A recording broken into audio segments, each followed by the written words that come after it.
ready to rock. All right, give it up for your host, Mike Perkins! Another late night comedy show with Mike Perkins and Paul Brodo. We're the house band, we're called the show. Tonight, tonight, tonight. Another late night comedy show tonight. With Mike Perkins. There he is, ladies and gentlemen. Go get him. Guys, give it up for the best house band in the world. Show That's us. That's us. Also, somebody's celebrating a birthday today, guys. Yes. It is Sean Dury's birthday, the Sean great Dury. Dury. So why don't we sing happy birthday Come to on. Sean Dury? Happy birthday to you. You're making me blush. Happy birthday to you. Is that a cream pie? Happy birthday, dear Sean. Happy birthday to you. Thank you very much, everybody. The great Dorini, ladies and gentlemen, give it up. That is a variety You cake. just set it down. just set it on Put it on the stump, baby. Yeah. Put it on the stump, baby. Stump. Cake on the stump. Cake on the stump. That's like an old country song. Put it on the stump. Happy birthday, man. Thank you very much. How you guys doing today? You guys feeling good? Yeah, Well, we're best friends, and I didn't know it was his birthday. Yeah, so that's where we're at. And we talked earlier about my problems, and then I immediately hung up the phone, and then someone texted a group text and was like, "Happy birthday, Sean." And I was like, "Okay." So he called me back. And I was like, "Yeah, happy birthday. I suck." So we're off to a strong start I today. text you guys, you're like, it's Sean's birthday. And I was like, I know. I'm going out to get a cake for him. He knew. You're I such didn't. a- fucking- I knew. I didn't know. I knew. That's par for the course. That Not checks gonna out. lie. Checks out. He's the egomaniac lead singer. It all checks out. So what's going on in the world, Mike? What's happening? Well, give it up for the house band. Thank Show without him, Sean, ladies and gentlemen. Also, my partner in crime is Mr. Paul Brodo, ladies and gentlemen. Brodo, how you doing? You feeling all good? I'm feeling pretty good, Mike. I'm Yeah. doing well. Are you feels like still, we just did this last week. You still dating? Yes. Ooh. Yes, I'm actually in, hear me out, a happy relationship. I know it's Oh, wild. that's Wow. rare in LA, baby. Son of a bitch. Yeah. So she remembers your birthday all the time. Yes. Hell yeah. I love it. It's his birthday every Friday, you know what I'm saying? Yeah, man. Hell yeah. Give it up, Mr. Paul Brodo, ladies and gentlemen. Give it up. My partner in crime.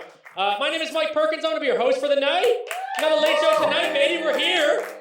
Give it up for yourselves. I want to thank you guys for coming out, too. Half the ticket sales are going to the NoHo Home Alliance, guys. So we're doing this for a good cause tonight.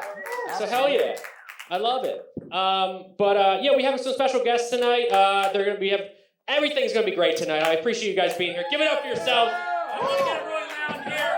Get it really loud. And, what do you guys think? You want to start this monologue? Oh, I want to hear this monologue. Give us some. Do you want to start this monologue, ladies and gentlemen? All right. Tell us what's going on out there, Check Mike. it out. There are little kids in the crowd tonight. I want to throw that out there. So my first joke, I didn't know that there was going to be little kids in the crowd. Spoiler alert. In Oklahoma City, a semi-truck crashed and spilled loads of dildos and lube all over the highway. Yeah, Oklahoma City. Bringing a whole new sexiness to rush hour traffic, am I right? I'll tell you what, they've had some smooth mergers. Nothing like a smooth merger. Can you imagine going down the street and like getting a flat tire and like, so what'd you run over? It's like, well, it's still stuck in there, so it's a big one. It's a big It's a big one. How you doing? You feeling good? You feeling good? This happened too. A man in India ended up in the emergency room after shoving an 8-inch deodorant can up his ass. Wow, we've all been there. They didn't say why or what brand, but we all know that's got to be Axe body spray behavior. You know what I mean? It's definitely some college Axe body spray behavior. You know what I mean? Just a quick, what happened to me? You know what I mean? That's what's happening. This was cool. This is weird. A growing number of men are undergoing a radical and expensive surgery to grow anywhere from 3 to 6 inches in height by having their legs broken.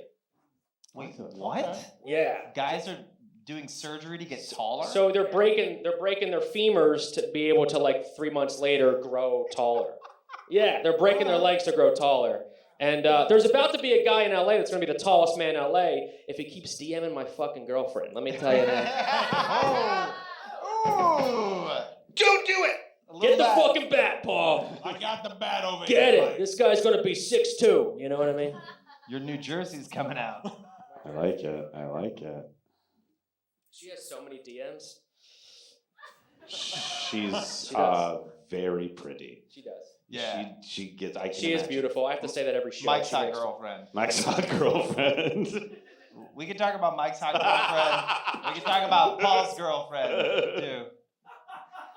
Mike has so many more stories, even from back in Jersey. Yeah, but your nickname's Raw Dog, so It is. we're going to get back to you. Yeah. It's true. Mike's had a threesome. What is happening right now? Like, can I finish the monologue?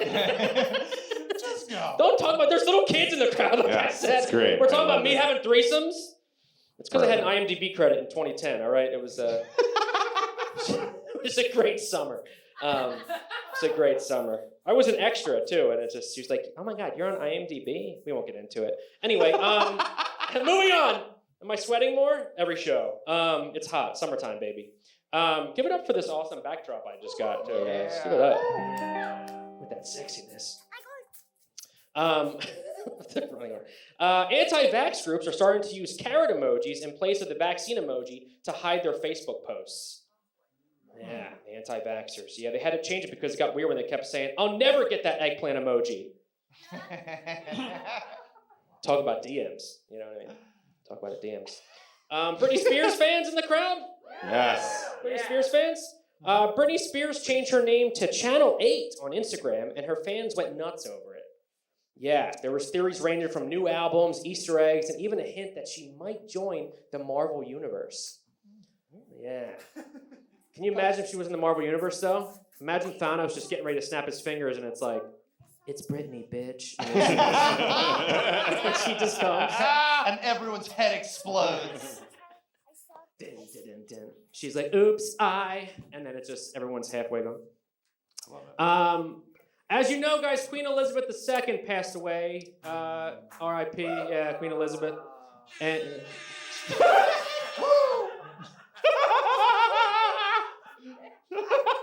We're American. All right. What am I going to say? You know. USA, USA, USA, USA. War 1812 call. What's up? Yeah. The War of 1812 called. Oh, that's funny. Well, as you know, what was weird though is they televised the funeral. You know, I thought that was weird to televise the entire funeral because, rest in peace. And I know there's nothing more that you would want to have in your funeral to be sponsored by Toyotathon. So,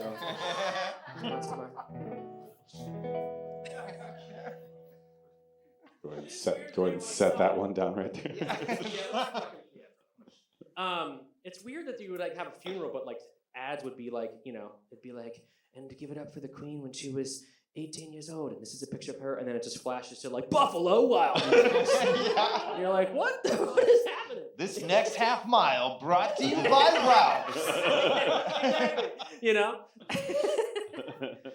The Queen loved her corgis, and you can help your corgis by going to PetSmart. Like, what is happening? This is a fun fact. About 95% of text messages are read within 3 minutes of being delivered. Oh, wow. Yeah, the other 5% are from your ex. So, is she here? All right. This happened. A meteorologist was fired from his job after being found on an adult webcam website. Yeah. It started out fine after saying there was a chance of showers, but we all know what happened next. All right. You can think about that one later. You're going to think about that one later. There it is. There we go. Hey! All right, there it is. When you're, the CEO of, fuck that joke. All right. Excellent. Play the music again. Hold on. I got you. The air conditioner is on again. It ain't working. USA! USA! Manifest USA! destiny. When you're upset or angry, silently talking to yourself in the third person can help you gain control over your emotions. Yeah. Oh. Why didn't that fucking joke work like 3 minutes ago? It's like I work so hard on these fucking things, and it's like not that hard though. I wrote them yesterday because it was like a lot going on. But just fucking get in the game, baby. Get in the fucking game. There's people here. Give it up for yourselves. That felt I good. love how the joke that's about me not doing good at a joke didn't even work. That's like a Christopher Nolan movie joke. Shit. Before Thomas Edison invented the electric light bulb in 1879, most people slept 10 hours each night. God damn. Yeah, well, thanks for fucking it up for us, man. God damn it. Who needs light bulbs? This is cool. A new study has shown that masturbation can help aid insomnia. Yeah. Okay. So how'd you guys sleep last night? Like a baby. Yes. Is that good? Yeah. I felt like I was drowning. Nice. Hell yeah. Hell yeah. This is a new thing coming out. Researchers in China are developing a high-tech mask that can detect coronavirus, swine flu, and bird flu, which will then send a notification to your phone to evacuate the area. Yeah, it's a thing. And I'll be like, oh wait, what's that beeping? Oh shit, it wasn't COVID. Thank God it was only just a kid being kidnapped. It's fine. Just thought it was COVID. It's cool. No, they'll be fine. Fun fact, spicy is not a taste because it's not produced by the taste buds. It's actually a pain sensation. Did you guys know that? Yeah, no wonder they call Latinas spicy. All they do is cause you pain.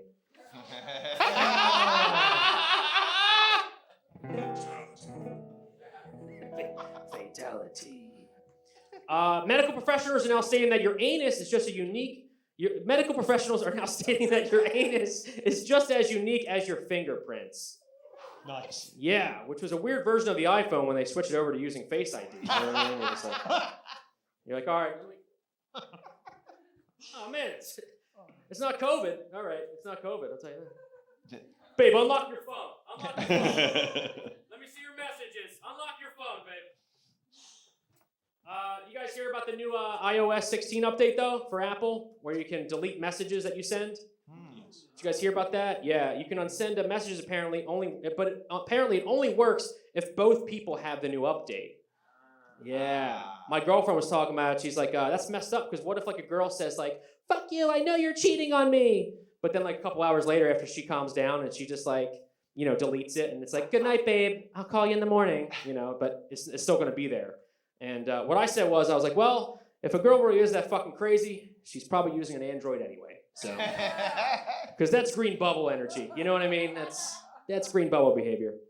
And finally, intelligent people are more likely to be messy, stay up late, and curse often. Woo! Yeah. Right. Well, fuck me. I'm the smartest man alive, baby. Woo! And that is the monologue, baby. Yeah.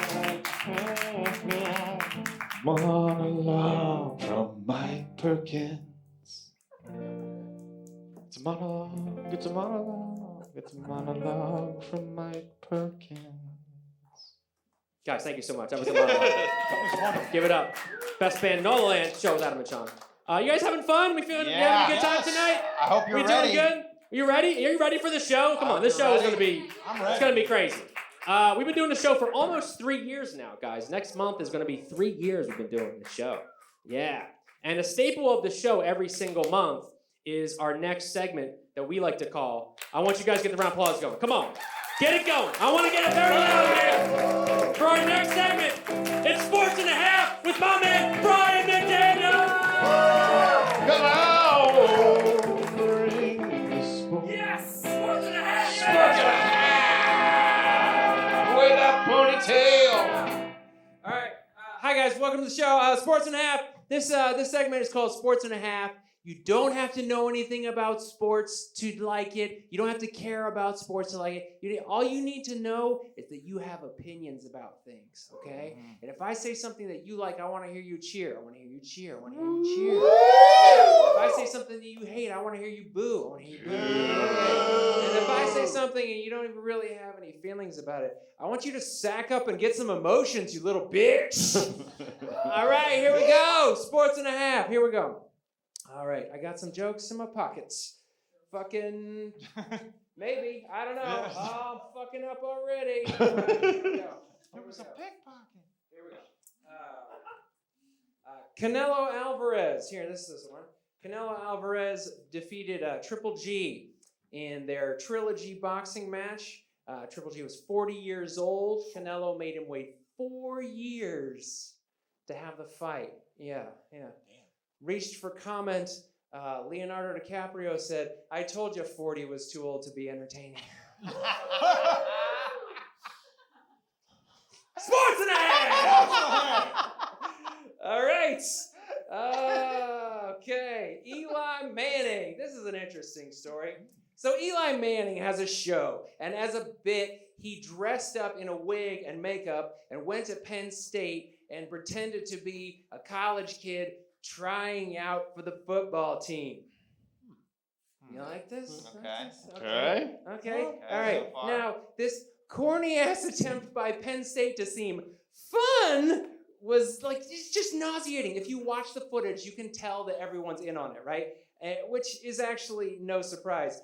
Penn State is the most notorious school in history of coaches lying. Jesus About a strange man coming in with ulterior motives. Oh, no. Sports and a half! Maybe some people don't know. Did Eli get to go shower with them too? What the fuck? Also, the Manning brothers are not funny. What? Stop trying to force the Manning brothers on us. No one cares. They're not funny. They're fucking got melon heads. They're funny looking. They are not funny. Fuck off, ESPN. That's whatever. I'm right. I don't give a shit if you agree with me. I'm right. All right. Aaron Judge is chasing history with his a massive home run tally. Yeah, he's crushing home runs like 100 million. He's in pursuit of history, and it seems like everyone's following this home run chase except for Leonardo DiCaprio, who gave up at 25.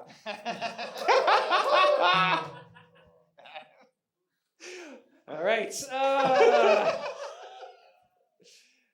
Okay. A bunch of texts surface between Brett Favre and the former governor of Mississippi, where they're in cahoots about how to swindle money away from a welfare program and give it to the University of Southern Mississippi to build a volleyball arena. Yeah. Proving that if there's a Brett Favre scandal, the texts are going to come out. 2 for 2. Hey! Brett Favre texted his penis to a woman 12 years ago. Okay. That's a true thing. That happened. So there's actually a lot of layers to the scandal. After the Brett Favre and the governor and like this other woman in the welfare system had swindled $5 million from the welfare system, they still needed more money, okay? And so Favre's solution to this problem is, I'll just go and record some radio ads that are, promote the welfare system. And then we can actually make the welfare system work better and help poor people. Just kidding. His actual solution was to record those radio ads and then funnel the payment for it to the volleyball arena. Whoa. I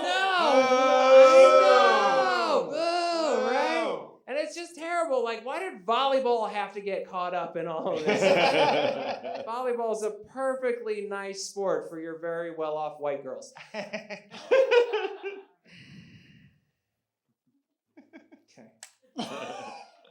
So, the new governor of Mississippi has decided, you can look up his political affiliation on your own time. He fired the lawyer who was digging up all of this dirt, right? And charging people. So that lawyer is fired. So there probably won't be any punishment for Brett Favre.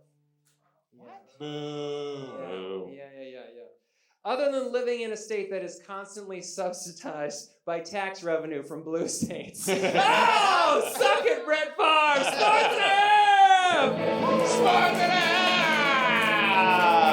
half! Wait. I've got one more. Okay, this Robert Sarver. Robert Sarver, the owner of the Suns and the Mercury, the Phoenix teams, he made a bunch of like terrible statements, like racist and sexist statements, and he's gonna walk. He's gonna sell the team.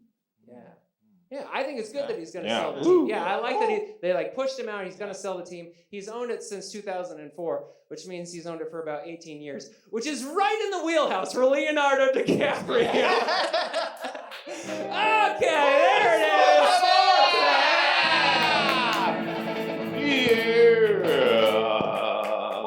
It was also Brian's birthday last week. Let's sing happy birthday to Brian. Come on, Brian. It's like I love it. Happy birthday to you. Look how nice he is. Happy birthday to you. Happy birthday, dear Brian. Happy birthday to you. Gosh, so sweaty. That was disgusting. That was really gross. A lot of people's parents did it at Christmas time. Yeah. Sports and a half, my man Brian McDaniel, ladies and gentlemen. True. We don't forget birthdays here. Well, Adam does, but we don't. We don't forget birthdays. Give it up one more time. Brian McDaniel, ladies and gentlemen. Give it up. Give it up. This next comedian coming in right now, he has been on television and over 100 commercials. Guys, get the round of applause going. Get it going for my man, Jimmy Palombi.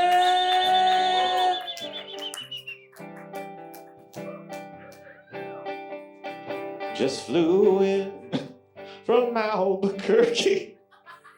Brought a suitcase with me. That's it. That's our song.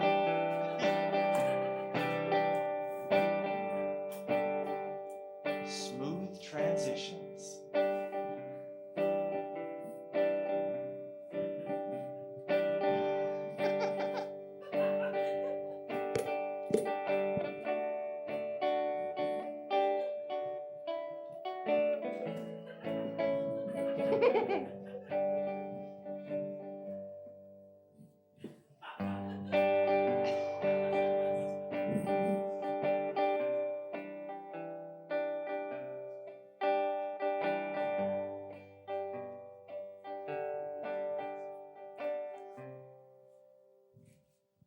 Hey, I'm Jimmy. You probably remember me from when Mike introduced me a couple seconds ago. But don't worry, folks. I'm not alone. I've got my friend Slim with me. Everybody say hello to Slim. Hey, Slim. He'd say hello back, but he's a mute. But you give him a good wave. He'd gladly wave back if he weren't paralyzed from the neck down. But he does have talent.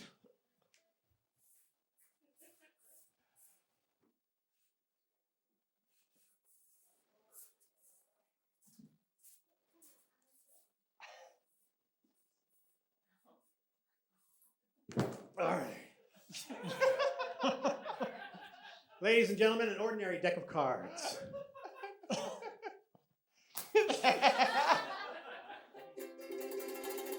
I'm going to do something now musical. And it's an improvisational song. I'm going to get some suggestions from the crowd out there, or the band, or this guy. So let me have a city. Cleveland, I heard. Let me have an occupation. Teacher in Cleveland. A mood for the song. Sensual. Sensual Cleveland teacher. I need a type of car. Fiat. Very sensual Fiat driving around Cleveland with a teacher driving it. A favorite food. Pizza. Heard pizza? Cleveland. Fiat. Sensual. Teacher. Is this man, is it a man or a woman? Woman. Married or single? Single woman in Cleveland driving a Fiat. Starting to make sense. Very sensual. Loves pizza. How about a pet? Turtle. A teacher with a turtle who's very sensual, driving around Cleveland with a Fiat, loves pizza. And one more thing, a hairstyle. A bob. I think I've heard of bob. A teacher with a bob, driving around in a Fiat in Cleveland Got a pet turtle, loves pizza, very sensual. Here we go. I'm going to take those suggestions and make a song.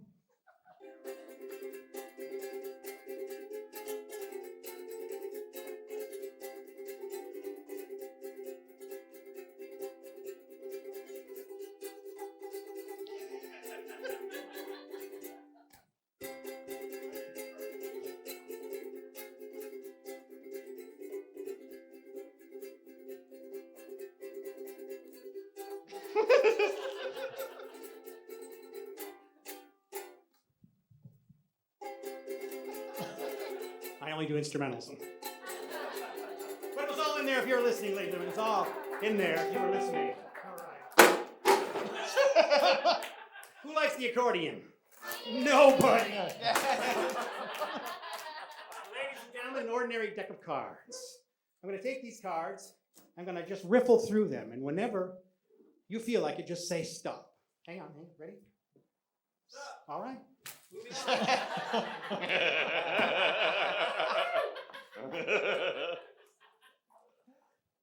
Cone. Cup of water. Empty cup.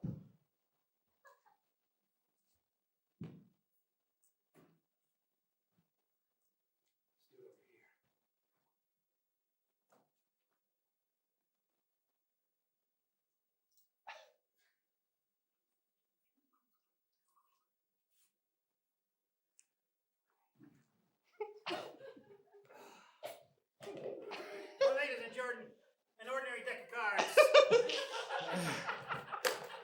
All right.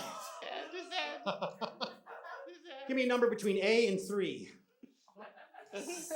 C. I got a C. That's 3. 1, 2, 3. That's the 7 of clubs. If I take the 7 of clubs and place it on the back of the deck, using my finger and pressure, I can make it rise from the back of the deck.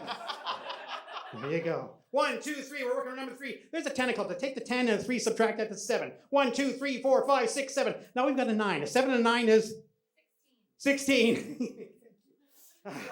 16 is 1 and 6. Let's go 1. There's another 7. 7 and 3, that's 10. There's a 6. If I take a 6, tear it in half, tear it again, take my empty hand, put the tear up 6 in there, close it. Let's all count to 3 together. 1, 2, 3. It's going to travel out of my hand and back in my pocket. I usually stop there, but you guys are sharp. Let's count backwards from 3. 3, 2, 1. It's out of my pocket, past my shoulder, back into the original hand I put it in, the same pieces. Let's see, 1, 2, 3, 4, 5, 6. Now I've got a 9. I'm going to take the 9, the next card is a king, and the next card is a jack. I'm going to tap it, blowing up. There they go. 1, 2, 3. I've got 1 card left here. 1 card left. This is not planned. 1 card left. Now I'm up here on stage. That's me. We got the 2 of the band members. That's 3. We got this guy. That's 4. That's 4. I've been up here about 2 minutes. 4 times 2 is 8. And there's an 8. You can't make this up. I tell you, my uncle's so fat, he's disgusting.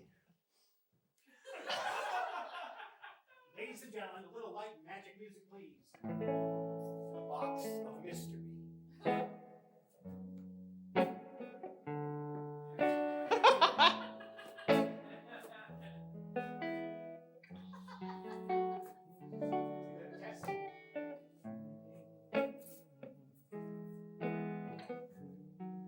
The Box of Mystery.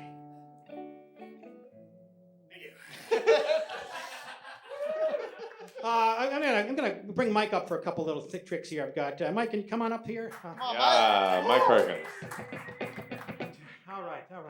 Now we have never met before, and I want you to think of a number, a big one, between 1 and 1,000. You got it? Take this card, and I want you to write the number that you're thinking of on the back of that. Don't let me see it. I tell you, actually in music news that the Who have actually been fooled several more times. You got that? Yeah. Now I'm also going to write a number down between 1 and 1,000. Okay. Now, Mike, I want you to think about that number. Stare at it. Think about it. 964. Is that your number? No. What's your number? 715. That's exactly the number I was thinking of, 715. I tell you, you can't. It's a scary stuff, isn't it? One more thing. Now, I'm going to put you in a little trance, and we'll get out of here, all right? Stare in my eyes. Maybe over here, this area. Wash my hands. You getting tired? Tired? Eyes are closing. Now, when I say now, you'll smile. And then you'll start laughing because you're under my control. And you will be completely under my control. Now, Mike is completely under my control. I can do anything I want. But let's bring him out of it. 3, 2, 1, you're out! There he is, ladies and gentlemen. There he is. Full trance. You guys have been great. I'd like to leave you guys with this.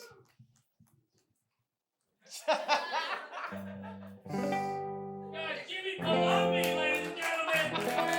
Give it up. One more time. Roy cleaned up the place. I like it. Jimmy Palombi. Oh, he's the best. Give it one more time, Jimmy Palombi, ladies and gentlemen. Come on. Yes. Are you guys ready for our first special guest of the night? Jimmy There Palombi, he is. ladies and gentlemen. Give it up one more time. Jimmy Palombi, ladies and gentlemen. Give it up one more time. Come on. You guys ready for our first special guest of the night? Yes. Are you guys ready for our first special guest of the night? I hope so. You've seen her on Comedy Central. She's been on the Arsenio Hall show. Guys, get the round of applause going. Get it going for Camille Solari.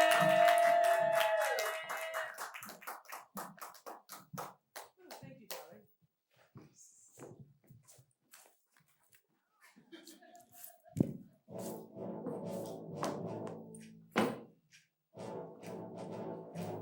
Wow.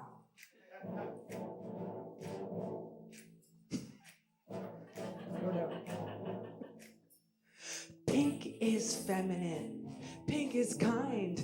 Pink makes me giggle. Oh my. I don't write love letters in black or blue ink. I use pink, pink, pink, pink. I use pink. Yeah, baby.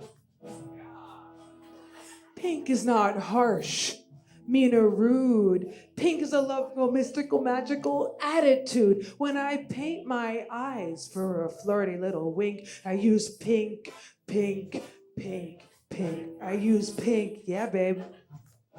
If the world could be pink, pink, pink, I bathe my babies in a porcelain pink sink. I dress them up in pink rose-colored rompers. We be real showstoppers, dancing on our satin pink sheets. If the world could be Barbie pink, there would never be war. Don't you think if the haters and big-time meanies just could put on pink bikinis, I believe we'd have world peace.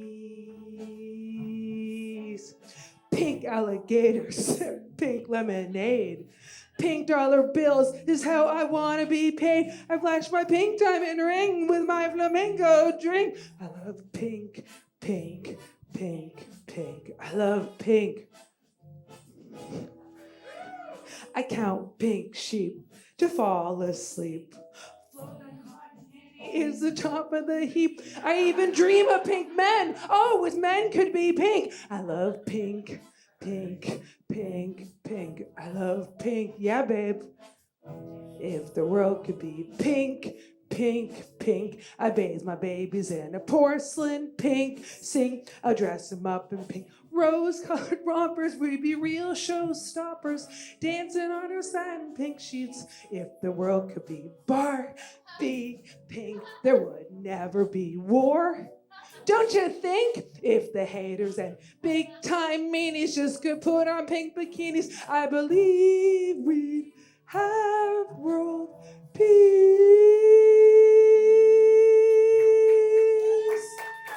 Yeah! Thank you so much. That's my backup band. So we met a couple months ago, I guess. Yes. This is the beginning of the year, maybe. I think so. Yeah. But I don't know that much about you, so Oh. I'm excited that you're doing the show. Yeah. And so you grew up in Boston? Yes. Is that what it was? Mainly in Boston? East Coast? Yep. Was the dream always to be a comedian and singer and stuff? I came out to LA. I hear my children. They're yelling. There they are. Okay. I came out to LA. I was writing, directing, acting, doing movies and stuff, and then I actually got into comedy. Okay. Yeah. So yeah, you were so behind then- the scenes. Yeah, I was of it. behind. Yeah, I did not do comedy in Boston. Okay. Boston. In Boston. Yeah. So then and then I got into it, and then I came, in the beginning I came out of the gate strong because I had I was doing like comedy for Comedy Central, writing and stuff. Yeah. And then I started doing stand up, and then Do you think that drove you to do stand-up? I Just think from writing? so. I think I always Were knew you it. writing like sketches and Yeah, stuff? I did Okay. lots of sketch and stuff like that, and stories and sketches, and then and then I came up and I did a set at the Laugh Factory, and then I showcased, and then I got on the Arsenio Hall show.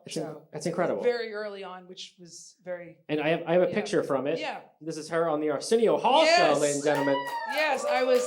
which is incredible. And you were pregnant at the time Yeah, I too, was right? 8 months pregnant, and Love it. So and- Charlie got on there also. yes, well, in my stomach, she's on there. She So- used that as a credit too. She's But like, I was on she Arsenio Hall. actually is. She has an IMDb credit. Like, does that even prenatal credit? Does that count? Prenatal credit. However you can get it, you know. I have a prenatal credit. I was on Goodfellas. That was my prenatal credit. Really? Actually, no, wait. I was born when Goodfellas was already in. Never mind. Oh. Scarface, maybe. Yeah. Prenatal credit. Yeah. So how did you get on Arsenio Hall? How did that all come about? I just I don't know how you showcase and casting person, and then they're like, hey, perfect. And I think it was like I was about to have the baby, so they're like, we got to get her on sooner because she's gonna have the baby. Like there was like a Yeah. ticking time bomb. Oh, you're like, And that's and awesome. they're like, oh, that's unique. And They're like, how far along are you? We got to get I you was in. like, I'm due like tomorrow. Like we Yeah, gotta yeah. get this on. And They're like, Monday, come on in. Yeah, You're good. exactly.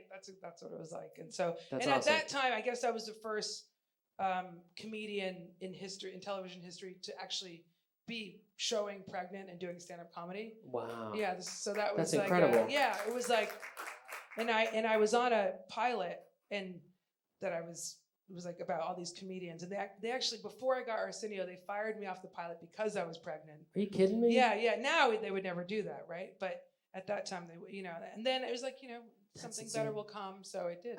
Were you was Lucille Ball one of your inspirations growing up and stuff? Totally. I was watching that her documentary was incredible. Yeah. I mean, the one with what's her name? They did like a biopic of it. Nicole Kidman. That was great too. But the documentary was crazy because, I mean, they kind of made what like reruns were and stuff. Yeah. But she got pregnant, and I they know, were like, and they were like, "Sorry, show's over. Well, you they can't kept- do stuff about being pregnant." That's true. Well, I think she did say, I'm expecting or something like that. Or is there you could say one way on TV, but she did actually, didn't she end up saying something about it? She was pregnant. Yeah, well, that's what they kept like. Yeah, putting because like, they boomers on kept her. shooting as she was, That's right. Yeah, she was pregnant. Yeah, but I always love. I mean, she's the best. She was like a showrunner, performer, comedian, writer. She ran it. She run it. She was running the She show. was Who run the world? I know. I love. Who run the world? Girls. There you go. Hell yeah. You're also running the world. Yeah. Because you're traveling all over. So your husband's from New Zealand, and you guys moved to New Zealand. So I shot. So my you special shot this there. special, My Yes. Life in Pink, That's a right. Camille Solari comedy special. Yep. And that's coming out pretty soon too, Yep. right? That's amazing. It is. So what was the whole process of well, this was you did this recently. This was this yes. year you shot this. This is yeah. What's the whole What is Pink? Yeah, what is Pink? What is Pink? What is Wow, Pink, what is ladies and Pink gentlemen? with What is you? Pink? Well, it's I guess Ma Vie en Rose or La Vie en Rose. It means my life in pink, which means you look at everything through pink-colored glasses, meaning everything is positive in life. I just feel like I wanted to have a positive stand-up comedy special as opposed to like, you're a dick! You know what I mean? Chicago. You know what I mean? Like, right? Like, I didn't... Fucking Chicago, Yeah. Chi-town, like whatever. Yeah, I thought, why not have something positive and That's awesome. it's like sort of marketable too. I mean, pink. Yeah, that's awesome. I Hell like yeah. Pink. Give it up, Pink, I like baby. Pink. I like Pink. So when you got pregnant with Charlie, did that kind of change your whole outlook? Because you started this show called Charlie TV, which is this is you and Charlie. You're directing the show. Yep. So you made an entire TV series around you and your daughter. I did. So I was pregnant, and then I went on Arsenio Hall, and then after that, after I had Charlie, we shot a pilot. Yep. Yeah. That's Charlie and Blaine, the youngest. But we shot a pilot, and it was about a little girl and her dog who solved neighborhood problems with the help of her animal friends while her comedian mom experiences the perils and pitfalls of being a new mother. That's the log line, exactly. Okay, and then we just got picked up on Roku. We were on Roku for a long time. Yeah. And then we got picked up by But you're Amazon. shooting like on location in New Zealand. And it's Yeah, like we've shot in all different countries around the world. That's incredible. Yeah. So we've been shooting for 8 years. Charlie's 8 years old. So yeah. She doesn't. The other day she had to audition for something. So did you kind of have like an epiphany, like after that lady's like, "Oh my God, it's a career killer," and you're like, "No, it's a career." Changer, I wanted to work with my family, and I just think it's funny when you're born into doing a show. She had an audition the other day, and she was like, "Okay, great, I can't wait to go on set." I'm like, "No, it's an audition." She's like, "Ew, what's an audition?" And I was like, you don't have the job yet. What do you mean I don't have the job? Like, when do we start? She's gonna crush it in Hollywood with that attitude, though. I was like, yep. Yeah, she'll be like, "See you Monday at 9." Yeah, You're like, exactly. "Wait, what?" I was like, "Oh." And now she's like, "Well, I don't want to audition. I just want the role." Like, I was like, "I know. And then I was like, "Well, you get to miss school." She's like, "Okay, I'll audition." Okay. That's awesome. Anyway, yeah. Well, they're here tonight. Do you want to bring them up with us? Yeah, and this is one of the episodes where we did like this. We write because she's a a singer too, songs. Right? Yeah, so it's called "Don't Pop My Bubble," that's awesome. Which is out on Amazon. You should check it out. And she's like a mini. Video. She's a mini you, by the way. Yeah. It's like mini cute, Camille. right? It's adorable. Yeah. So they're here. Come on Should up, we bring girls. them up? Yeah, Charlie and Blake, up. come on up. You got the part. You got the part. You got the part. Come up here. I'm like gonna put this here for you. Charlie, hey, girls. You sit here. Charlie, you sit here. Here. Blade, come on up. Give it up, Charlie and Blade, ladies and gentlemen. Sit right here. I love your pink shoes too. You got pink everything. Do you guys like your dresses? Yeah. Is it itchy? Itchy. So, is this on? Yeah, it's on. How do you feel being the star of a television show, Charlie? You're like, I want every part going on now. Hollywood, I'm taking over. And Blade's been doing lots of parts on the show now too. Yeah. Actually, yeah, very good. You have a very great name, Blade. No one's gonna mess with you when you grow up. No. You know. She started ice skating. I'm Blade. Oh, that's awesome. What a name to start ice skating with. I know. You're gonna win a gold medal and be like, "Give it up, the gold medal for Blade," and you're gonna be like, Blaze of Blade? Blaze and Blake. Oh, Blaze and Blake. Yeah, they call her Blaze instead of Blade. Blaze and Blake? Oh, okay. I don't know about that. I love it. Runner, so many choices. Well, Charlie, do you remember when I was performing in Malaysia, actually, when I did that, and she yelled out, "Douchebag." But do you remember that incident? Do you have any questions about it? No, but I do have one question. Yeah, what's that? What is a douchebag? Well, that's a good question, honey. And I think the best way to teach children is through song. So we're gonna do a song about that. All right? Let's see. When you park your fancy car right in front of the bar. Douchebag? That's right, honey. Now you think of one. If your license plate states, "Look at me, I'm great." You're a douchebag. You got it. Here's another. If you step out of your car and your shirt says "Superstar," you're a douchebag. That's right. Your turn. Too much product in your hair. Change your name to Billy. You're a douchebag. All together now. If you think it's all right wearing Protestant glasses at night, you're a douchebag. You're a douchebag.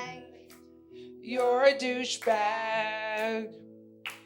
If you invite me and my friend to sit at your table with that menage a trois grin. You're a douchebag. That's right. I'll explain that one later. When you think you're so slick because all you do is talk CrossFit. You're a douchebag. That's right. That's right.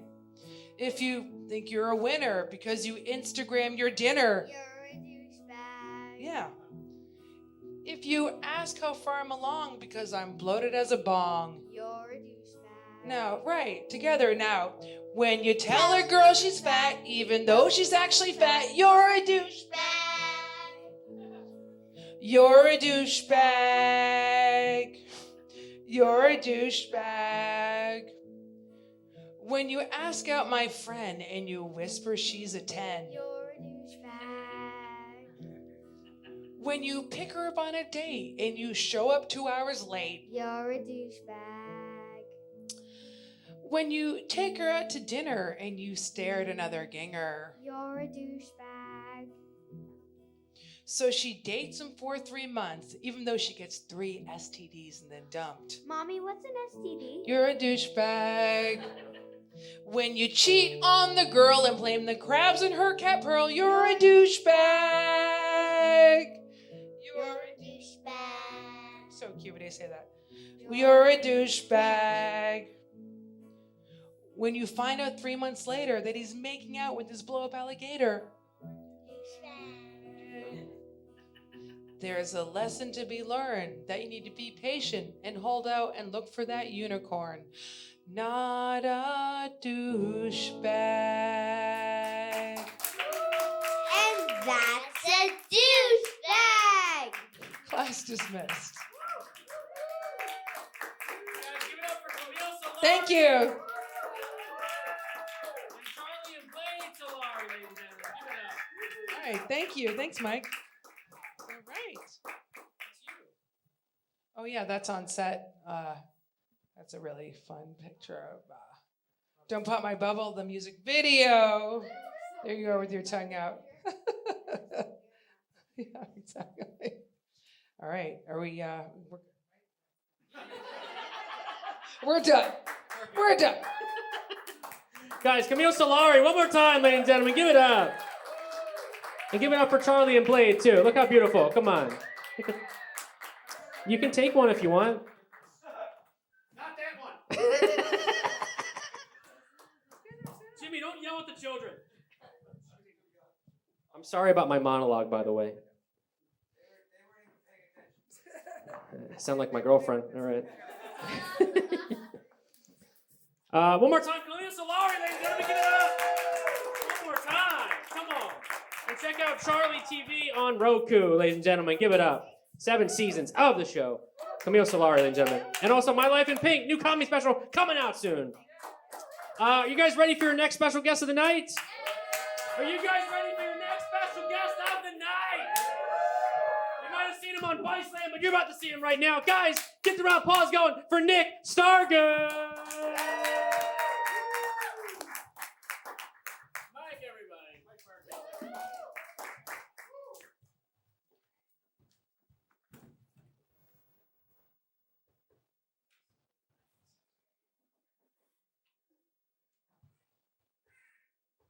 I think I'm muted here.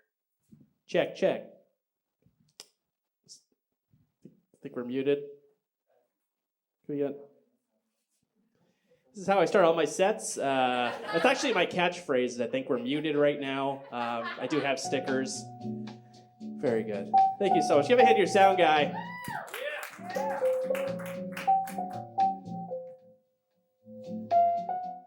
Yeah, you can just leave it. You can turn it up just a little bit. Great. Okay, great. I just wanted to make sure my computer was working. Thank you so much. Nick Stargu, ladies and gentlemen. Yes. Give it up. All right, computer, are you ready to rock? Yeah. All right, very good. The computer is ready to rock. I don't know if you saw when I came up here, I have a very tiny tush. Anybody see that? Tiny butt. Very tiny. Anyone else have a tiny butt out there? Yes. Yeah, up front. Up front. Well, this goes out to you. You can sing along if you'd like. Here we go. I've got a tiny butt like my dad. Ooh, he's got a little butt just like me. Yeah, I've got an itty bitty tush like my mom. Ooh, we're a tiny butt family. All right, thank you so much. Little butt about me up top. Little butt about me. What'd you think of that song? Did you like that song? Uh-huh. All right, he liked it. He liked it. What about you? All right. At least you're honest. That's great. This is the part of my set that I like to call Bad jokes all up in your face. Bad Jokes All Up in Your Face. Went to the doctors recently and said, hey, doc, my stomach hurts. He said, Nick, you need to have a colonoscopy. I said, a colonoscopy? How long is that going to take? He said, 1 hour. I said, listen, doc, I'm in a rush. Can I get an apostrophe-oscopy? It's shorter. It's a poop joke. All right. Bad. All right. Notice some yawns in the audience as I've been performing. It is late. Yawns are contagious. Did you ever yawn in front of a mirror? I did that the other day. Yawned for 4 hours straight. Just got caught in a feedback loop, yawning and yawning. And... Bad. All right. This next song is called. Here we go. This next song is called. This next song is called. This next song is called. This next song is called. Thank you so much. That last song was called This Next Song is Called, but this next song is called The Last Song is Called. This next song is called. Here we go. That last song is called. This next song is called. That last song is called. This next song is called. Thank you so much. This next song is called. All right, we're doing it. We are having fun.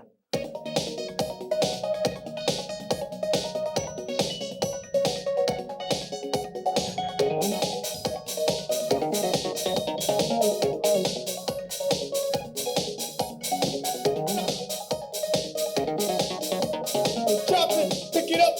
Drop it, pick it up, pick it up. Drop it, pick it up, pick it up, pick it up, pick it up, pick it up.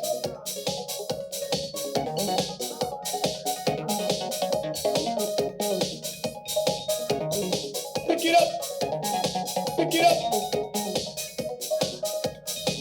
Pick it up, pick it up. Drop it. Just trying to help clean up the place a little bit. I'm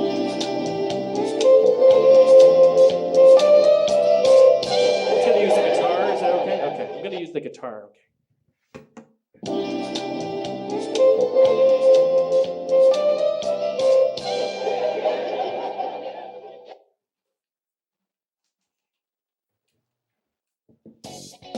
Welcome to Funky Guitar Lessons with DJ Real.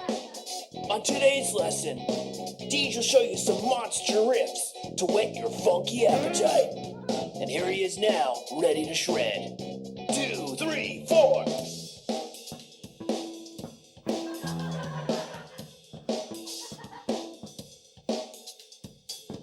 Someone open a window, cause it's super funky in here. Oh yeah.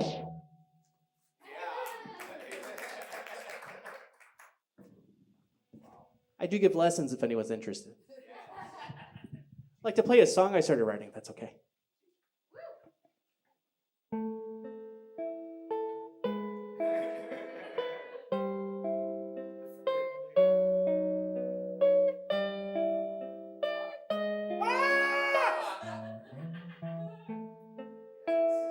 I haven't finished that one yet. That's still a work in progress. Thank you so much. I feel like I have a hit on my hands. I switched it up to a little bit of a singer-songwriter thing. It's about the last time I asked a lady on a date. Me and this lady, we had a lot in common. We're both very attractive and impotent. I was trying to parallel park in the street, but the cars kept moving. And I walked the most beautiful girl I've seen my entire life. She had blue hair and blonde eyes. She walked up to my car. I got all giddy like a little school kid. I said, "Ude, uye, antwe, ame, adide." And she looked at me like I was a fool, complete idiot. Turns out that when she was younger, she learned to pick Portuguese. You're the only ones ever laughed at that. Anyways, I got to my composure, looked her deep in her blonde eyes, and said, "Would you like to get some coffee sometime?" This is her response.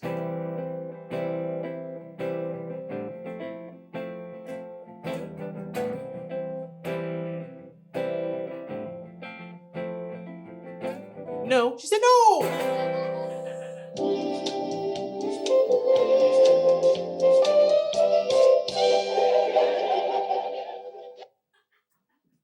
Smooth transitions up here. Smooth transitions on this late night show. Thank you so much. Thank you so much. My parents wrote a song for me during the pandemic because we weren't able to see each other. And it was really lovely. They just wanted me to know they loved me. And here's the song. Here we go. I'm not your real mom. I'm not your real dad. You're not our real son. But it's okay because we still love you.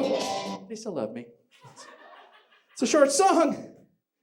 It's a short song. Do we have any Rage Against the Machine fans in the house? Any Rage heads? We got 1, 2, 3. Yes. It's my dream. Okay, so this is my impression of Zach De La Rocha, lead singer of Rage Against the Machine, as a foreman at a construction site. So it's very niche, but hopefully the three of you like it. Here we go.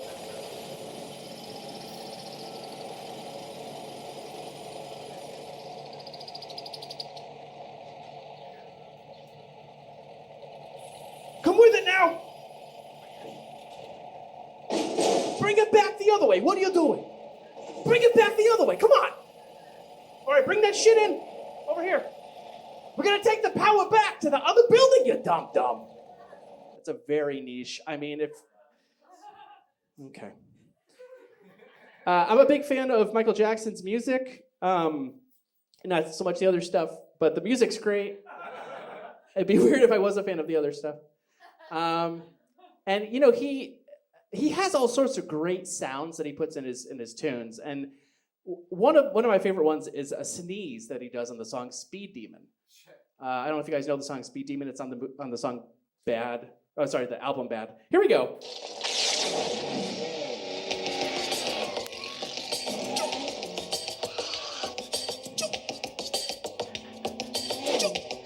He does that 42 times throughout the whole song. Come on, Michael. I love the idea of Quincy Jones just in the studio like, Michael. I won't do a Quincy Jones impression. I will get canceled. All right. Hey, now. All right. I brought with me the EWWWii. It's an electronic wind instrument. And I'm a fan. I asked Akai, who makes this, I said, would you like to sponsor this? I sent them the bit that I do, and they were like, no, we're good. No. Okay, so this is the bit that they don't want to sponsor.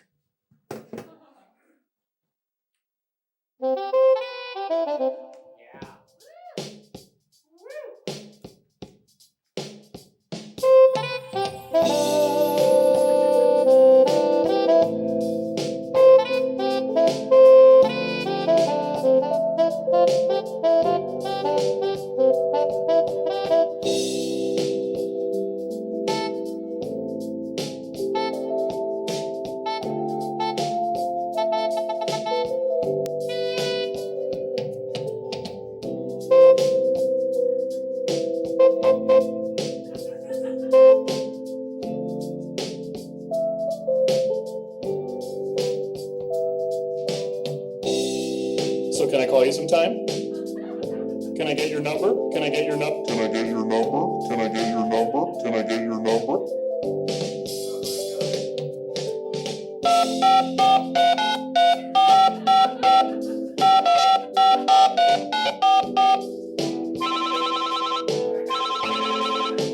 Thanks for calling KFC Taco Bell.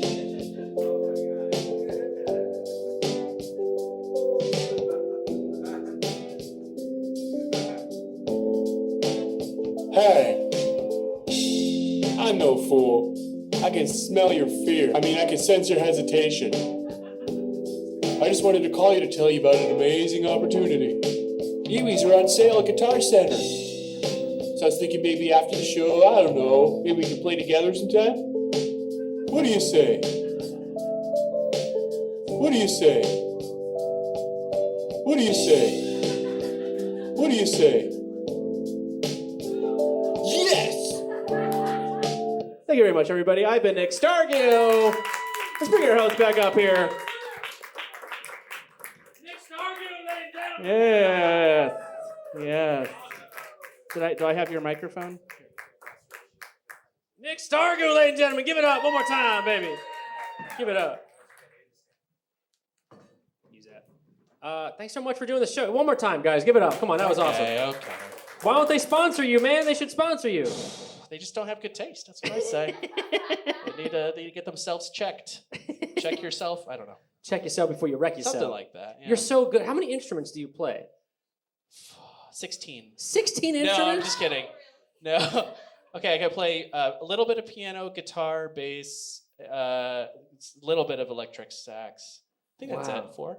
That's incredible. I mean, you just picked it. You're like, let me do this guitar and this and this. It was just incredible. Thanks, man. It's so funny. I met you a couple months ago. Well, actually, it was like 2 months ago. A month ago, I think. A month ago, yeah. It's been too long. Yeah. And you at the Best of the Fest at the Burbank Comedy Festival. And you made the Best of the Fest. Best of Fest, baby. Hey, Teamwork. all right. Hey. Out of 250 comics, they picked 100, I think, for Best of Fest. So, you know, we're killing it up here. I'm putting it on my resume. So. Oh, it's a resume booster. Yeah, dude. You know what I mean? But seeing you, I was like, this guy's so incredible. Thanks, you murdered. It was incredible. It was awesome. Appreciate it. But I don't really know anything about you besides that you're dating Jen Liv. That's all I know. Okay. And that you're really funny. But like, where'd you grow up? Were you an East Coast guy? Or? Yeah, I'm an East Coast. I grew up in Connecticut. Okay. Like kind of Hartford area. Awesome. Yeah, and then I was doing like a weird version of this act like back in 2001. Okay. And it was called DJ Real. Yeah. And I'm now that I moved to LA from San Francisco, I'm like, maybe I'll just go by my name. It would just be easier to. So did you go from Connecticut to from Connecticut San Francisco? to San Francisco, and then moved to LA like 3 months ago. So Okay. So you're like fresh in LA. pretty fresh, yeah. Hell yeah. Yeah. What were you always interested in music? Like when did that start? You said 2001. So were you? Yeah, my dad's a musician. He played in like prog rock cover bands in New England. No way. For like as a way to make a living. And Yeah. so I think some of that rubbed off on me. And he was he has an absurd sense of humor and stuff. And Yeah. I started watching I watched Man on the Moon with Andy Kaufman, the Andy Kaufman movie. Oh yeah, with Jim Carrey. Yeah. Yeah, and I was like, I think it was like 18, whenever that came out, and I'm aging myself, but yeah, I was like, oh, you could do anything on stage, and I was like primarily a musician at that time. Yeah. And Were you in a band? Were you? I was in a prog rock band. We played like Frank Zappa covers and nice. King Crimson and stuff. It's Okay. so nerdy. But What were you playing? Were you playing guitar? I played guitar and keyboard and sang Okay. a little bit, but and then I think prog rock songs are so long. They're like 10 minutes long sometimes, 15 minutes. Oh, wow. And I just wanted to do something really short. We're gonna do a quick one for you. Yeah, this one. Let's roll up. That's the shorter one. And so I wanted to do 1-minute songs on stage. And so I went to an open mic and started like dressing up as different characters for each song. And then that was like my way to kind of offset the pompousness of prog rock. Yeah. Anyway. I love that. So you were like, I need to do comedy and just kind of intertwine like what I'm good at. I mean, that's guess so, what's yeah. incredible about your act is like you're so good at music where like if you combine that, you're using your talents for that. You know what I mean? Like, and then you brought comedy into it. Yeah, when I moved here, I had never done a comedy show, but when I moved to San Francisco, this was like 7 or 8 years into me doing the DJ Real thing. Yeah. Oh no, like 5. I don't know. Anyway. Yeah. It's so boring. It's not boring. It's awesome. Someone saw me at an open mic and they're like, "Oh, you should do a comedy. You should do this at a comedy show." Because I wasn't considering myself a comic. Yeah. And I went and that kind of I started seeing like acts like Brent Weinbach. I don't know if you know Brent, but Moshe Kasher. That was like the Oh, Moshe's great. Yeah, Moshe's great. That was like the class right before me, and I was like seeing them and kind of Ali Wong was also in that like class of people. Yeah. And yeah, they're all killing it right now. Yeah. You're crushing it too, baby. I don't know. Yeah. Well, what I actually read about you was you were the sound engineer and you helped with a bunch of albums like Maria Bamford and Nick Offerman. Yeah. I mean, that's incredible. You were doing. So how did that come about? I worked at Audible as a producer for about 5 years, and the Maria Bamford thing was my last project there. Okay. And they just kind of like that's huge. That's a huge. It was deal. great. Yeah, I got to work with her on that, and I did all the sound design and editing and everything on that one. So it was basically like her in the studio, and it was so fun. She's such a just amazing person. Yeah. Yeah. That's awesome. So you got into the sound design of it. So it was like somebody. So you weren't just like doing music. You were actually kind of behind the scenes of it too. Yeah. Yep. Yeah. I started as a composer and sound designer, and then I started getting more into like scripts and more of the producing role as time went on, and I got the job because someone I submitted a pilot to them. They're like, "Oh, this sounds good. Maybe we should hire you." Yeah. So yeah, I do need a job right now if anyone's hiring. I did Help get them out, laid guys. off from Audible, so don't put this online. You show up with the electric. Yeah, I mean, I to the do job show up interview? with the EWWW everywhere I The go. EWWW. That's awesome. Yeah. Couple rapid fire questions. Or just one. If there was a zombie attack, what would be your weapon of choice? I feel like some kind of sword, right? You got to chop their head off. Sort of. I don't know, like a machete. Machete would be Yeah, I good. feel like machete. Would What be if you good. brought the EWWWI? Nah, I don't You want just to put them in a daze. Oh, that's a good idea. You know what I mean? Get like a whole trail of zombies to follow me, and Yeah. like Pied Piper kind of situation, and then have them Just attack people. Just going around. Yeah. They're like KFC and that's awesome. So what's next for you, man? What's next? And now that you've been in LA for 3 months, are you gonna put out you're so great at music, you're gonna put out like a comedy album? Like what's next for Nick Stargu? I would love to make a special. I haven't made a special yet. I have a bunch of albums out, but no special. And I think that's what I'm gonna focus on that. I love that. Yeah. Do maybe self-produce it and jump Nice. it around. Well, we'll get a producer, baby. We'll get some producers in the crowd, baby. Come on. Yeah, all right. Dude, thank you so much Thank for doing the you. show. You are so Yeah, awesome. This is really fun. Thank you guys. Guys, Thanks, one more Mike. time for Nick Stargu, ladies and gentlemen. Give it up. Right. One more time, baby. I wanted to play as Iwi to play him off. No. I've tried to learn how to play guitar like 7 times in my life, and I always mess up doing it. I'm always like, the pandemic I played for like a good month, and I was like, hey, check it out. Ding, ding, ding, ding, ding, ding. I learned how to play Damn It, Blink-182 Damn It, like in 2007. I was like, dan, dan, dan, dan, dan, dan, and then I put it down. Nick Stargu, ladies and gentlemen, give it up. Are you guys ready for our next special guest comedian of the night? Come on, we want to get this energy back up. Are we ready for our next special guest comedian of the night? He has just done The Tonight Show, ladies and gentlemen. You've seen him on AGT. He has a brand new special out now called Born in '86. Guys, get the round of applause going. I want to get it really loud in there for my man DJ Demers.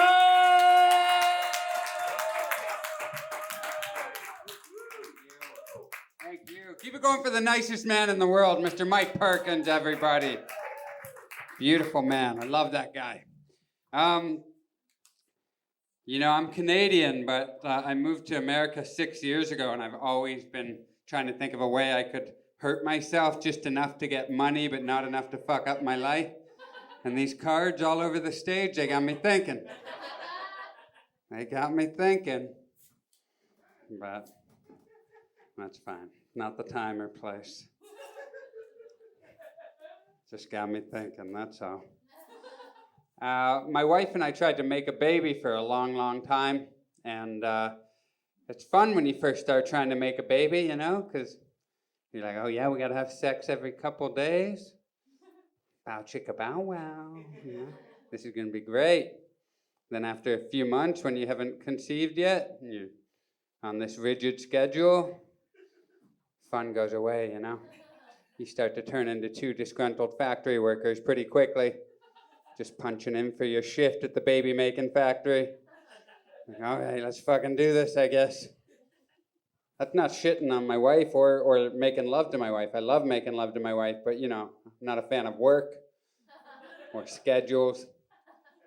And we were working hard because we were having good sex every time. We knew we wanted a baby that was born of passion, We didn't want to phone it in. Wouldn't that be terrible luck? The one time you decided to phone it in, that was the day you conceived. Now you got a baby who was born from passionless sex. That kid's not going to be cool at all.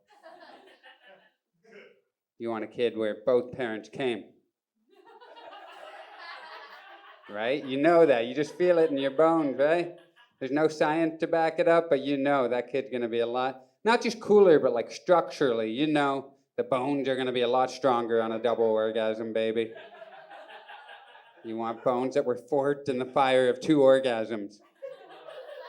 Strong bones. You're going to have a cooler, chiller personality. Single orgasm, baby. When you're watching kids play soccer and there's that one kid on the field who's like, I don't really want to. God damn, dude, your mom didn't come. Written all over your face. So we were going hard, man. Every time we had sex, we knew we wanted a double orgasm baby for the bones.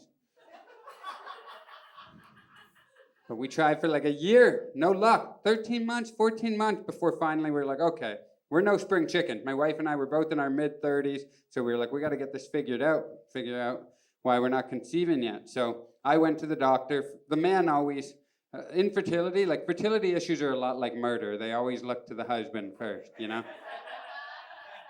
So I went to the doctor, got my sperm checked, and that's a funny thing, getting your sperm tested, because they just put me in this little room with a like small TV and a DVD player and like a wide variety of mid-90s pornographic films. Just getting reacquainted with the whole Jenna Jameson catalog. Man, it was probably the most nostalgic masturbation session I've ever had in my life. It was incredible. It's also a weird dilemma because you're doing what's ostensibly a medical procedure, so you're like, how long should I be in this room for? You know what I mean? You don't want to come out after like 30 seconds, like, here you go. They're like, you're done already? You're like, oh, yeah. You don't want to like come out 30 minutes later either, where you're like, you guys have a lot of great films in there. Like, oh, God, you watched all of them? All of them. I came out after like 6 or 7 minutes. I thought that was appropriate. Gave him my sample. Came back a couple days later to see how much sperm I had. And for reference, most guys have between like 60 and 80 million sperm. But that's actually gone down. Like as recently as 40 years ago, most guys had like 150 million sperm. Gone down by like half in the last 40 years. Doctors don't really know why. I'm sure it's nothing to worry about. But so most guys have between 60 and 80 million. I get my results back. 0 sperm. 0. And this is after trying for over a year. I'm like devastated. I'm like, holy shit, 0? They're like, yeah. I'm like, you guys are rounding down though, right? I got a couple little guys swimming around now. And they're like, no. No sperm at all. A lot of guys are suffering these sorts of things now. That's why birth rates all over the world are going down. But there's another big reason I think birth rates are going down all around the world that people aren't talking about, because it's a tough issue to bring up. But it's so much harder for guys to have second secret families now. Because of the internet, you know? So much harder to lead a double life. So I think that's why there's a lot less kids on the planet now, too. It's a lot harder for these heroes to live the double lives they used to. Guys used to be able to have a secret family like one neighborhood over. They got away with that shit. Now it's impossible, man. I've heard of some guys doing it. There are still some guys who are trying to... Those are the guys who don't have any social media, though. They always... When the internet first started coming around, they were like, oh, if a guy doesn't have social media, he's probably like a serial killer or something like that. Nah, that's a bit of a stretch. But he definitely has 2 families. He's not killing life, he's creating life. A lot of it. Can you imagine if you were trying to lead a double life with a secret family and that pandemic hit and the first lockdown was announced? And now imagine if you got stuck and the lockdown was announced and you weren't even with your favorite family? How tough that would have been to get away.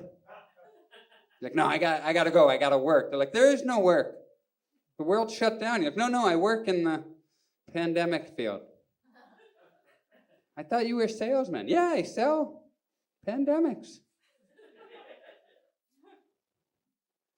So I had 0 sperm. Back to the plot here. 0 sperm. So then they're like, well, let's see. You might make the hormones that make sperm. So then we'll be able to figure it out from there. So I got my blood checked, whatever hormones my brain makes, determined that I'm actually making the hormone to create sperm. So they're like, if you're making these hormones, there's a good chance like you're making sperm, but it's getting lost somewhere along the way. And I was like, that sounds about right. That sounds like something my sperm would do. You know what I mean? It's got to be dark as hell in there. There's no Google Maps. I wear hearing aids. Most of my sperm are probably deaf as shit, you know? Got to be a goddamn nightmare in there. So then they send me to another doctor, and this guy feels my testicles for like 3 seconds. And this dude was so, right away I walked into his office, he was an andrologist, which is like like the male version of gynecologist. This guy just helps penises all day.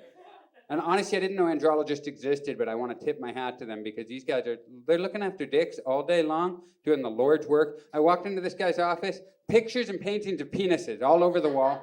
Literally, wall to wall, penises. He had a sculpture of a penis. He had a mural that was in relief on the wall of a scrotum, a shaft. This guy cared about dicks. Do you know what I mean? Like, we walked in and me and my dick were like, oh, this guy's going to take care of us. We felt it. And he was like a big Tony Soprano motherfucker. Like, he had that energy where you're like, I don't want to be on his bad side, but goddamn, if I'm on his good side, life's going to be good. You know what I mean? So he felt my balls for like 3 seconds. He was like, I know the issue. You're missing a vas deferens. I was like, what the hell is that? He's like, that's the thing that transports your sperm to your semen. You just don't have one. The thing they snip when you get a vasectomy, vas deferens, you don't have it. And I was like, could it have like gone away? Like, was I born? Because for 2 years I was poor in college and I used a microwave as a chair. Could that have done it? For real, I just sat on a microwave. Roommates would come in, they'd be like, hey man, I got to put something in. I'd like move my legs and be like, 2 minutes, you got it, dude. And he was like, no, it wouldn't. You were born without one. And I was like, fuck, that's crazy. No vas deferens. Isn't that insane? You go your whole life thinking you're the same as all the other guys, and one day you realize there's actually a vas deferens between you and everyone else. And come on, I hate puns, but that's fucking great. Come on now. I couldn't throw that one out. So I'm missing a vas deferens. So he said, you might, I can't say for sure, but if you don't have a vas deferens, you're probably making sperm. It just has no way to come out.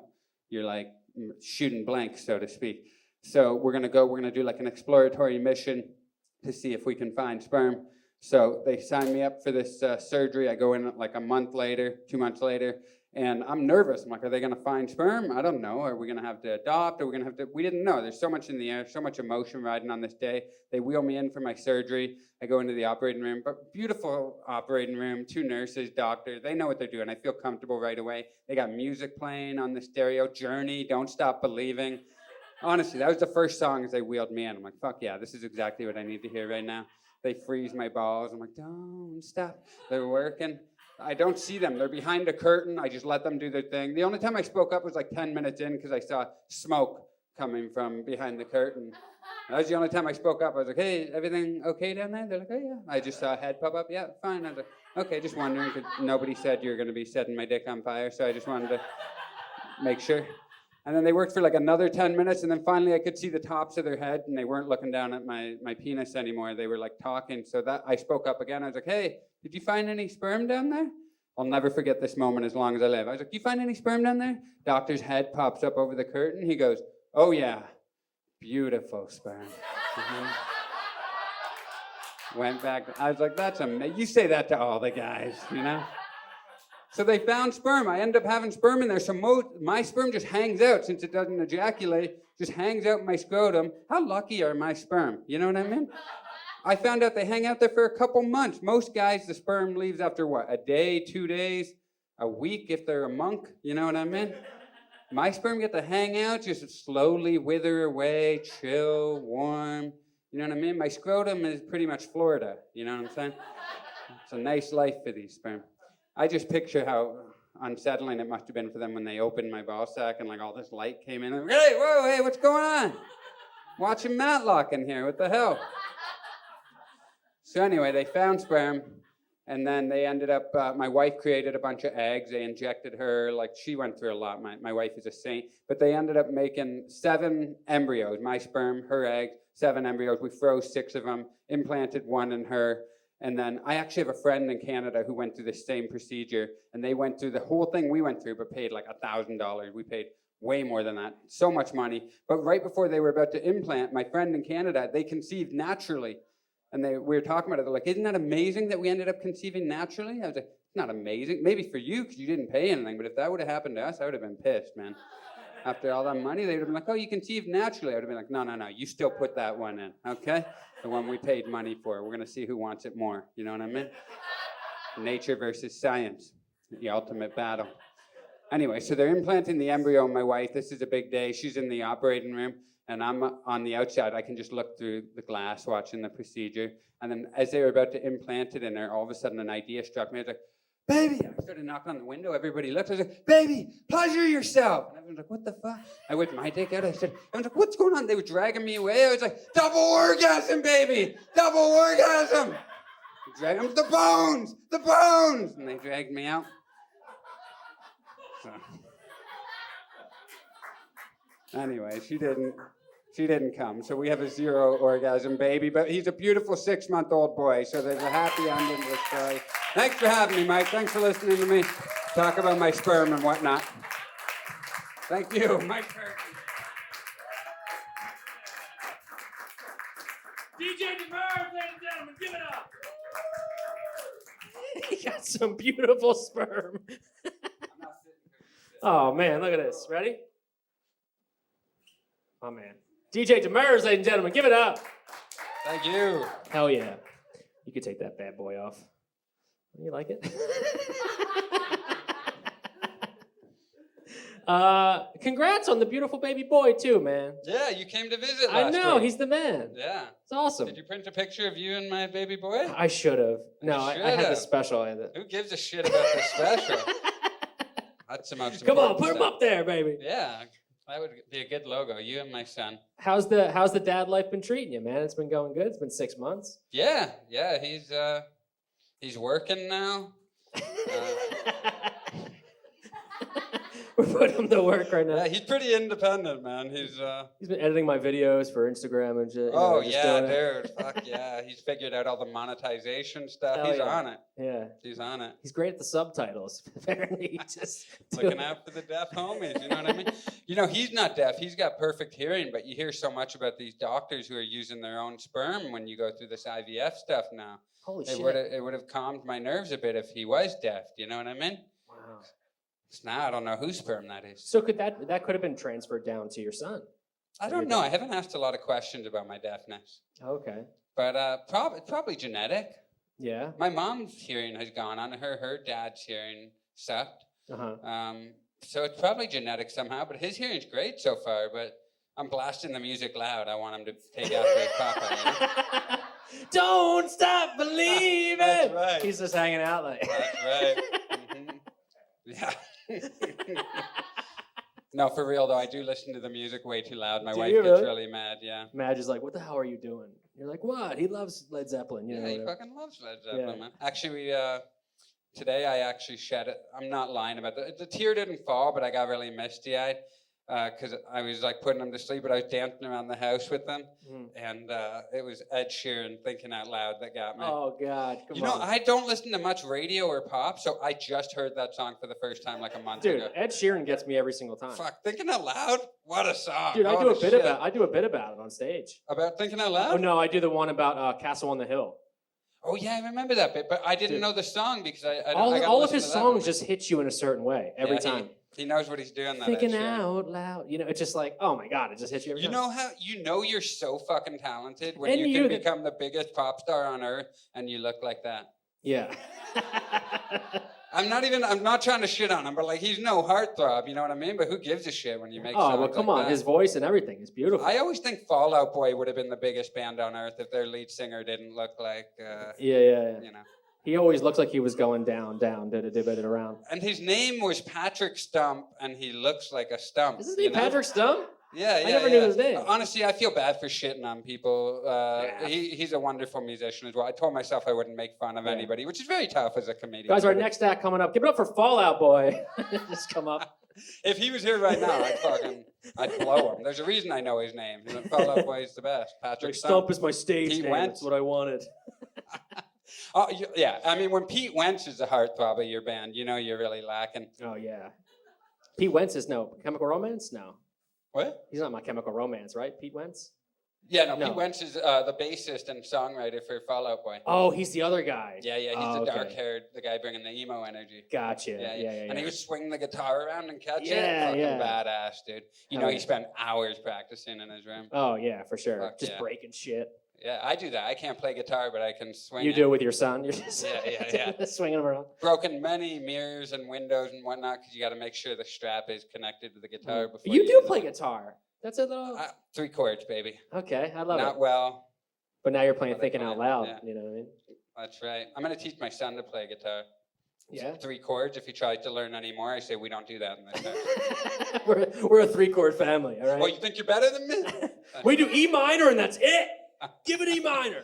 Oh, I also cried listening to Bruce Springsteen, New Jersey. Right? Oh hell yeah, the boss, Yeah. baby. I cry a lot now, man. It happened immediately. I know it's a cliche, but you have kids? Did that happen when you became a dad? You think?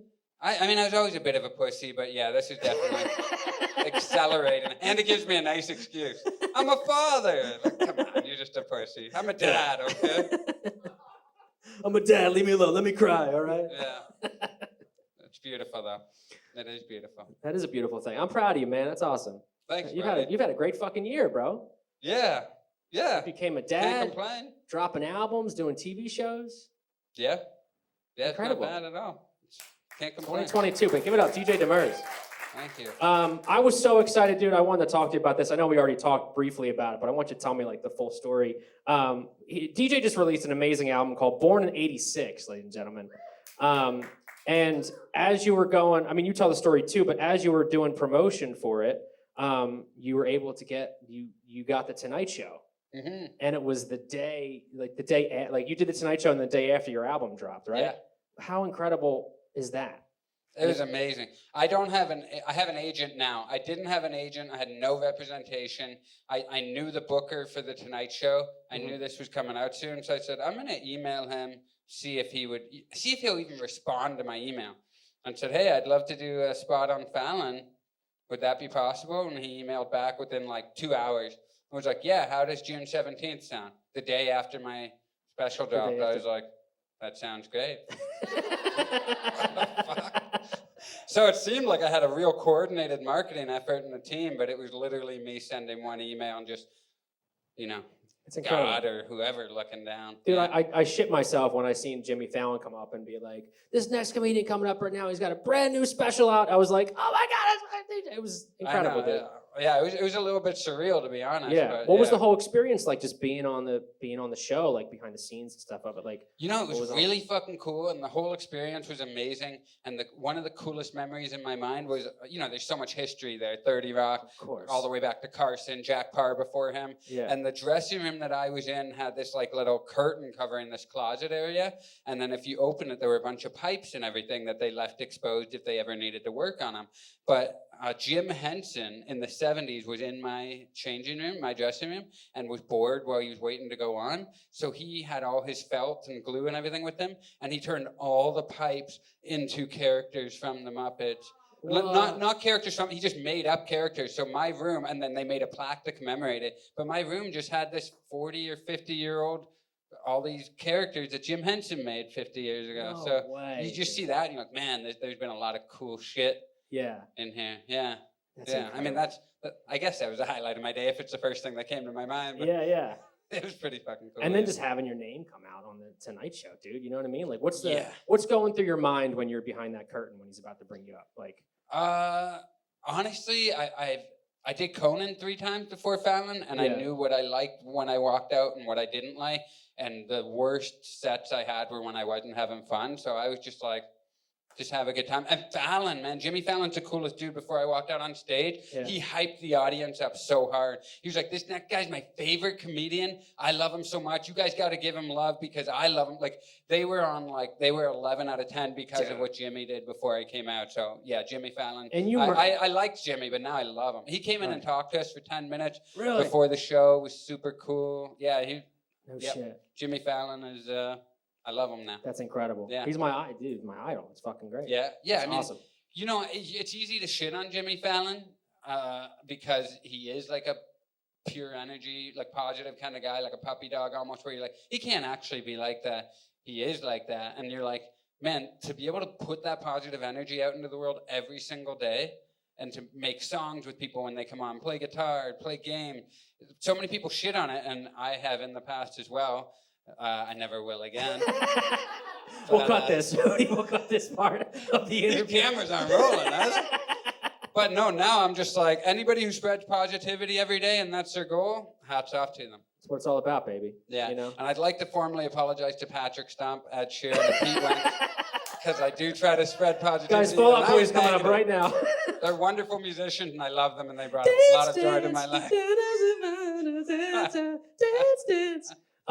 Dude, I was so happy for you, bro. It was like, because you're one of the best comedians I've ever seen. I'm not saying that just because I know you and stuff, but like, I mean, right here, like you just released a special and you just dropped a brand new 10 minutes that is just like, just so polished and everything. Like, you're such a great joke writer, and it's very well deserved, you know? Thanks, buddy. I remember when we were doing our podcast and you got that call to do Conan for the 3rd time, and it was so like, holy shit, you're doing It was like, dude, you deserve every bit of it because you're one of the fucking best. And Thanks, yes, give it buddy. up, please give it up, DJ Demers. You are truly the nicest man on the planet, and I love you, buddy. Thank I you. appreciate you. I love you too, Yeah. buddy. And it was such a, you got to watch his Tonight Show set. It was just, you were incredible. It was great. Thanks, like buddy. everything, just like, speaking of the energy, pure energy, you were just like, and you're looking good in that suit, bro. I mean, I don't have a picture of the suit, but you were like, you're looking like Scarface style. You were like, what's up, you know? Thanks, buddy. Yeah. I shopped for 3 days in Vegas. It looks like a Vegas suit, appreciate baby. you noticing. It looks like a Vegas suit. Nice Italian Vegas suit right there. I love it. I want to ask you a couple questions because you've been doing comedy a long time. Do you remember the first time that you ever got a laugh? Whether when you were a little kid or maybe high school, like whatever it was. Do you remember was like, whoa, I can make people laugh? Do you remember the first time you ever got a laugh? Honestly, dude, sometimes I wonder if terrible things happened to me in my childhood because I don't remember anything. Really? Yeah, I wonder if I might be suppressing some stuff, but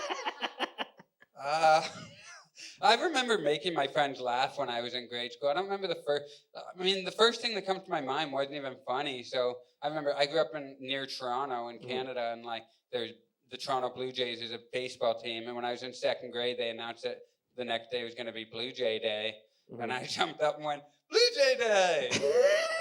and everybody laughed, but I'm like, why was that funny? So, no, there were no inklings. That wasn't there your was gonna first be special, I think. Well, you came out and said Blue Jay Day. Nobody understood why, but they do now. I remember I loved making my friends laugh, but I don't remember any specific So moments. you were a class clown, I guess, and just kind of. I would up in make my class? friends laugh, but I never liked interrupting the class to make.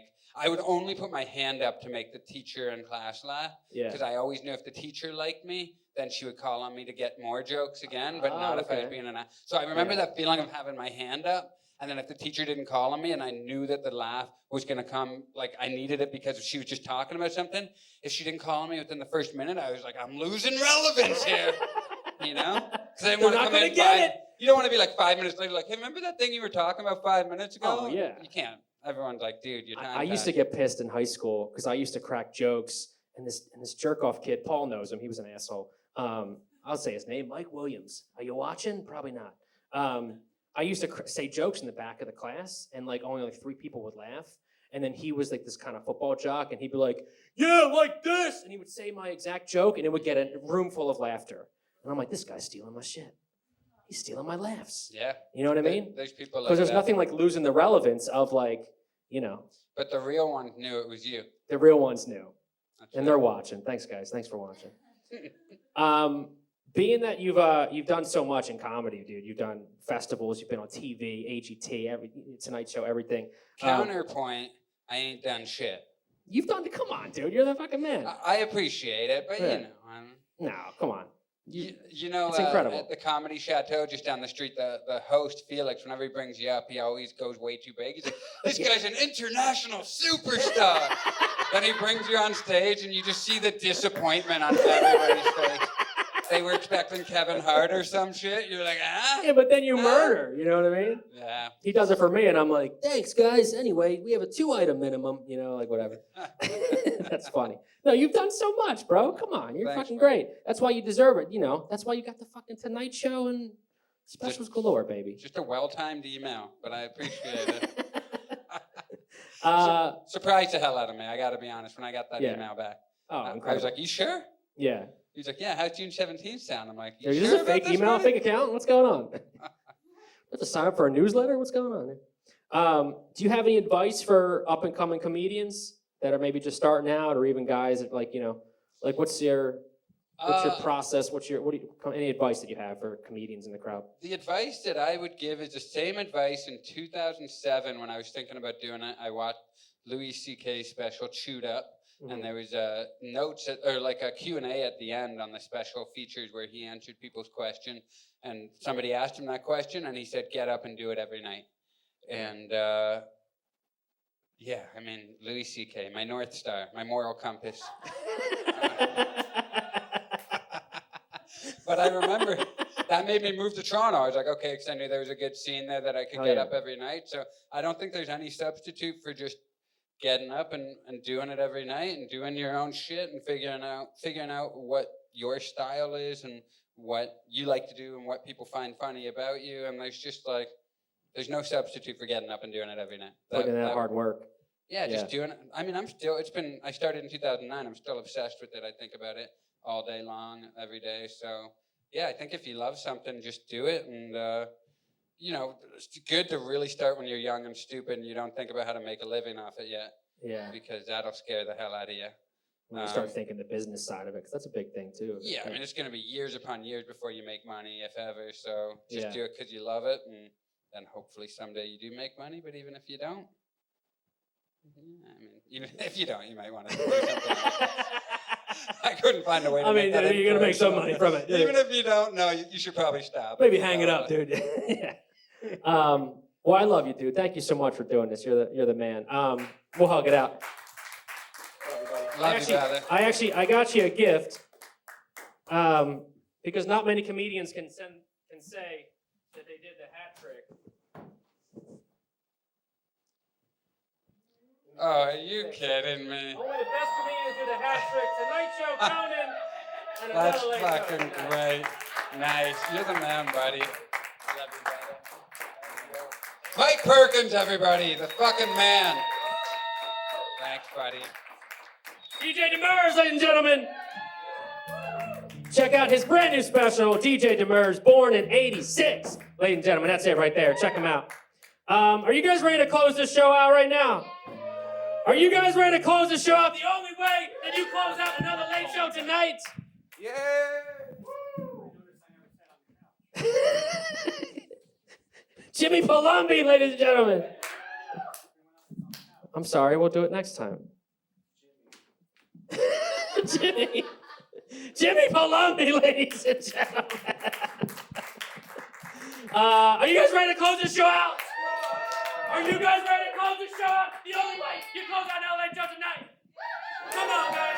Get your applause going for the show with Adam and Sean. Yeah, all right. Happy September 22nd, everybody, now. I do just want to lick you both. Thank you. Thank you for being here. We're here to fuck your ear for a little bit.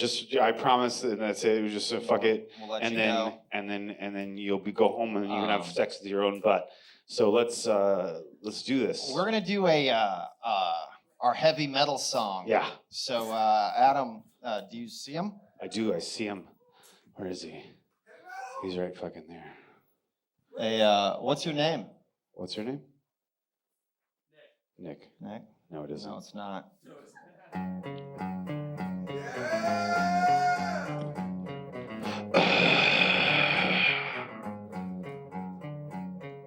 Blood.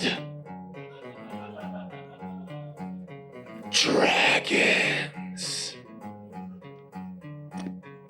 You look like a Kevin to me, and I don't care if your name is Nicky. You look like Kevin. Whoa, Kevin! Suck it to me, falling out. Your name's Kevin, and I'm freaking out. Suck it to me, falling out. Your name's Kevin, and I'm freaking out. Suck it to me, suck it, suck it, suck it. Fucking Kevin, fucking suck it, fucking suck it, suck it, fucking suck it, fucking suck it, fucking Kevin. Oh my God. That's for all you heavy metal fans out there. It's a pretty serious song. Obviously. This is we're gonna do one more We're doing song some and weird let you go songs home. tonight. We're doing some nice weird songs. Yeah, we're gonna do a deep cut, but this is a love song about that wild spirit that may exist in all of us in the harsh Southland.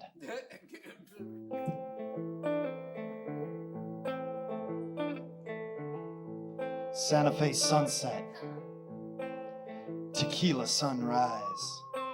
I'd been on the lam for 3 nights, robbed a train in Poughkeepsie, shot a man in a poker game in Kansas. Flagstaff is no place for lovers, and I was everybody's fool. It's time to get some shut-eye, but the demons won't let me sleep. Whoa, whoa, he's a renegade, troubadour renegade.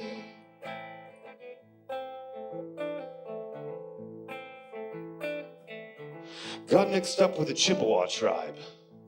Followed the buffalo east. The tribe had one rule. Don't touch the chief's daughter. Well, I had my own set of rules. The only thing I loved and missed more than whiskey was women. I was all out of whiskey. Whoa, whoa, he's a renegade. He's a renegade.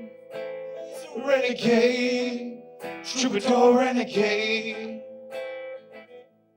Rope in the wind and a fire in my belly, I headed north. Out to find the only son of a bitch I could trust. Kane. Kane was a part-time poker player who thought he could move 5 pounds of black tar heroin from Guatemala to San Diego. 5 years in the can said he was wrong. Whoa, whoa, he's a renegade, troubadour renegade.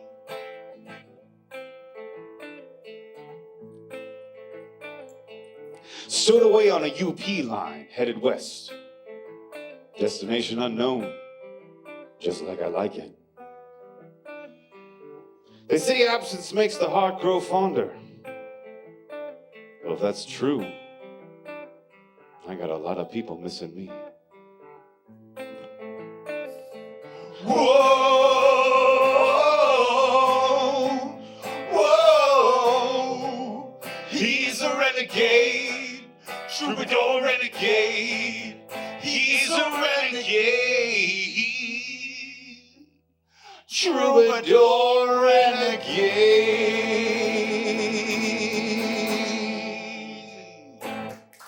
Stay wild, everybody. Thank you very much. Thank you so much. Thank you for hanging out with us on the deep cuts. Those are deep, deep album cuts right there. For those of you that love us, we love you. If you don't, fuck yourself. Here we go. Another late night comedy show with Mike Perkins and Paul Brodo. We're the house band, we call the show tonight, tonight, tonight.